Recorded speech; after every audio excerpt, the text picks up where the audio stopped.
Wow, Sunday special నాటుకోడి గుమగుమలాడుతుంది. మా ఇంట్లో సండే స్పెషల్ చాలా అవుతుంది కిచెన్లో షూట్ చేయడం.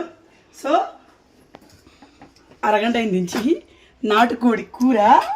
మీరు నమ్మరు, జస్ట్ 2 టేబుల్ స్పూన్ ఆయిల్తో వండాను. ఎందుకంటే నాటుకోడి పులుసే బాగుంటుంది. సో ఈరోజు గార్ని నూనె ఇచ్చారనమాట, సన్ఫ్లవర్ ఆయిల్. దీంతో ఇది ఇడుకుండి ఇంత ఒడిచింది. నేను నిన్న వీడియో చూస్తే నాకు తెలుసు అనమాట, ఆయిల్ తక్కువ వాడాలి. 2 టేబుల్ స్పూన్ ఆయిల్తో వండిన నాటుకోడి. పిల్లలకి వేడివేడి అన్నం, పిల్లలు తినేసారు కాబట్టి అన్నం అయిపోయింది. సలాడ్, ఇదేంటి చెప్పే వెజిటేబుల్ స్టైర్ ఫ్రై, ఏదో అంటారు షాలో ఫ్రై అనమాట, ఉడకబెట్టి ఫ్రై చేసింది.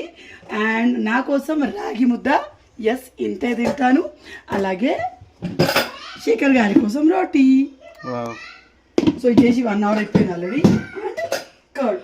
సో ఇది మా సండే స్పెషల్. మీ సండే స్పెషల్ ఏంటో కామెంట్లో చెప్పండి.